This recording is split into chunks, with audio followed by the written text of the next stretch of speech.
পারবেন কিনা?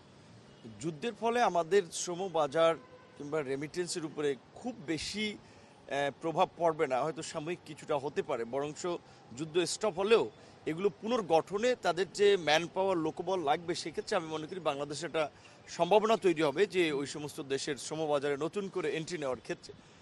আর সিন্ডিকেটের কথা বাংলাদেশের প্রেক্ষাপটে যেটা আমরা অনেক দিন ধরে দেখে আসছি, কিছু কিছু জায়গায় কিছু লোক মনোপলি করে কাজ করে, সেক্ষেত্রে অনেক জায়গায় কিন্তু আমাদের নিয়ন্ত্রণ থাকে না। যেমন সিঙ্গাপুরে 6টা কোম্পানি ট্রেনিংয়ের মাধ্যমে তারা লোক পাঠায়, 6টা কোম্পানির ট্রেনিং অথরাইজেশন আছে।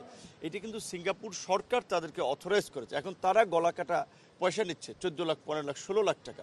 ওইখানে কিন্তু সিঙ্গাপুর সরকার অথরাইজ করায় আমরা কিন্তু কিছু করতে পারছি না। তবে আমরা জনগণকে একটু স্বস্তি দেওয়ার জন্য কিংবা এই সিন্ডিকেটটা ভাঙার জন্য আমরা সরকারি চ্যানেলে চিঠি দেওয়া, দেখা সাক্ষাৎ করা, নোট ভার্বাল দেওয়া, এর মাধ্যমে এই সমস্ত সিন্ডিকেটগুলো ভাঙার একটা চেষ্টা করছে। এবং ওই যে এই জন্যই অভিবাসন ব্যয়টা নির্ধারণ করে দিচ্ছে, যে সরকার যখন নির্ধারণ করে দেবে সিঙ্গাপুরে যাওয়ার ক্ষেত্রে, সে ফর এক্সাম্পল আপনার 2 থেকে 3 লাখ টাকা আপনার মধ্যে ব্যয় নিষ্পত্তি করতে হবে, তখন তো আপনি চাইলেও বেশি ব্যয় নিতে পারবেন না। আর মালয়েশিয়া নিয়ে দীর্ঘদিন ধরে একটা অভিযোগ ছিল, এটার বাস্তবতা হচ্ছে যে এটা আমাদের দেশের যেমন কিছু লোকের একটা ইনভলভমেন্ট আছে, ওখানকারও কিন্তু কিছু লোকের একটা ইনভলভমেন্ট আছে। অন্তর্বর্তীকালীন সরকারও চেষ্টা করেছিল, তারা কিন্তু ওপেন করতে পারে নাই। তো আমাদের এখনকার যেহেতু মধ্যপ্রাচ্যের শ্রমিক যাওয়া কিছুটা স্টপ আছে।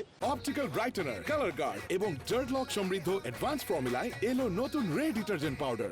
সো সেই ক্ষেত্রে মালয়েশিয়া সহ যেখানে আমরা আপনার একটু শর্ত শিথিল করে কিংবা যে কোনো প্রক্রিয়া ওপেন করা যায়, সেই বিষয়টাতে কিন্তু আমাদের গুরুত্ব দিতে হচ্ছে।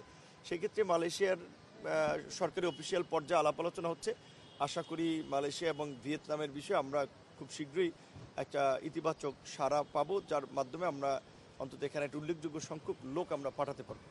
Thank you, thank you.